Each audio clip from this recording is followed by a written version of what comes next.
Topik yang akan kita bahas pada pagi hari ini adalah tentang beramal untuk orang lain, yaitu orang yang suka mentransferkan pahalanya buat orang lain. Dia donatur, tapi bukan donatur duit, donatur pahala. Maksudnya bagaimana? Ada orang yang di malam hari rajin sholat malam, tapi pagi hari dia sudah membagi-bagikan pahalanya kepada orang lain dengan menggibah orang lain, dengan menuduh orang lain yang tidak-tidak, dengan mengeser berita-berita dusta, ya, dengan menjatuhkan orang lain, ya. Maka di pagi hari dia mendolimi banyak orang. Maka pada hakikatnya pahala salat malam yang dia kumpulkan semalam suntuk dia bagi-bagikan di pagi hari.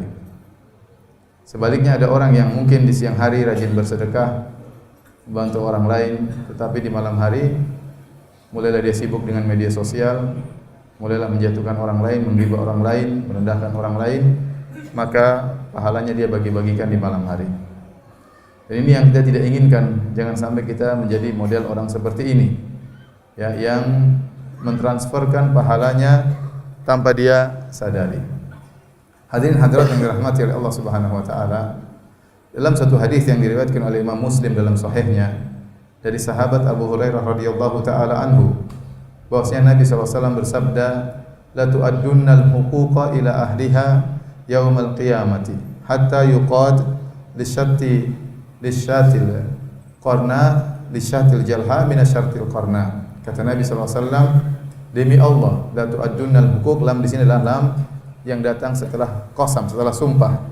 Kalau kita artikan dengan bahasa kita, Nabi sallallahu alaihi wasallam mengatakan, demi Allah sungguh-sungguh seluruh hak akan dikembalikan kepada pemiliknya. Sampai-sampai kambing yang waktu di dunia kambing bertanduk pernah mendolimi kambing yang tidak bertanduk, menanduk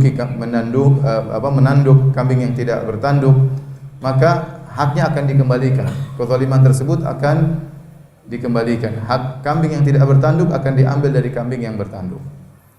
Hadis ini tidak diragukan akan kesahihannya, ya. Kata Al-Imam Nawawi rahimahullahu taala dalam syarah Sahih Muslim, beliau mengatakan bahwasanya dalil-dalil menunjukkan hewan-hewan juga akan dibangkitkan.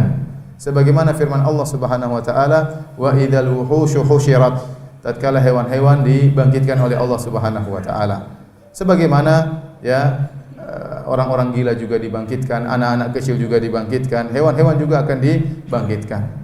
Kemudian Allah Subhanahu wa taala akan menunjukkan keadilannya.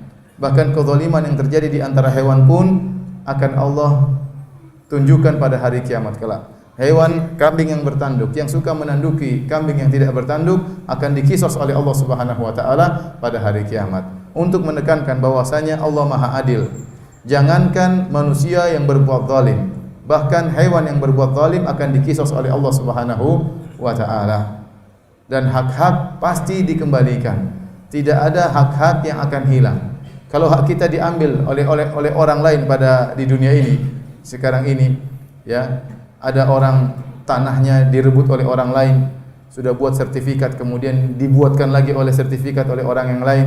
Ada orang tanahnya dipatok oleh orang lain, ada orang hartanya diambil oleh orang lain, ada orang, ya, meminjam uang enggak dikembalikan padahal dia mampu untuk mengembalikan, ya. Segala bentuk kezaliman, ya. Apa saja milik kita kalau diambil orang lain, kalau tidak kembali di dunia, maka akan dikembalikan pada hari kiamat kelak, ya. Dan ini menunjukkan maha adilnya Allah Subhanahu wa taala. Tidak mungkin Allah Subhanahu wa taala membiarkan kezaliman terjadi di bumi Allah kemudian tidak ada pertanggungjawaban. Ini tidak adil kalau seperti ini. Apalagi Allah Subhanahu wa taala, bumi milik Allah Subhanahu wa taala, manusia ciptaan Allah Subhanahu wa taala. Kalau ada yang berbuat zalim di antara mereka, tidak mungkin Allah membiarkan mereka meninggal begitu saja tanpa ada pertanggungjawaban. Akan ada namanya hari persidangan, akan namanya ada hari pertanggungjawaban, akan ada namanya yaumul mizan, hari pertimbangan. Kalau hewan-hewan saja dikisos oleh Allah, apalagi manusia. Hadirin dan hadirat yang dirahmati oleh Allah Subhanahu wa taala, hadis ini memperingatkan kita untuk berhati-hati, jangan sampai kita mengambil hak orang lain, jangan sampai kita mendolimi orang lain. Hak orang lain berkaitan dengan tiga hal, berkaitan dengan darahnya, berkaitan dengan hartanya, berkaitan dengan harga dirinya. Sebagaimana sabda Nabi sallallahu alaihi wasallam tatkala haji wada, kata Nabi sallallahu alaihi wasallam, "Inna dima'akum wa amwalakum wa a'radakum haramun alaikum. Sungguhnya darah kalian haram. Tidak boleh seorang menumpahkan darah saudaranya. Haram darahnya, tidak boleh ditumpahkan, tidak halal. Wa amwalakum, demikian juga harta kalian haram. Tidak boleh seorang mengambil harta saudaranya. Ya, tidak boleh. Sekecil apapun, sedikit apapun, tidak boleh dia ambil harta saudaranya. Demikian juga tidak boleh dia menjatuhkan harga diri saudaranya. Wa a'radakum haram. Tidak boleh seorang menghina saudaranya yang lain. Tidak boleh dia menjatuhkan harga diri saudaranya yang lain. Ya, tidak boleh dia menggibah saudaranya yang lain. Ini perkara yang berkaitan dengan hak-hak orang lain, maka jangan kita langgar, jangan kita jatuhkan. Semuanya akan ditimbang oleh Allah, semuanya akan diminta pertanggungjawaban oleh Allah Subhanahu wa taala.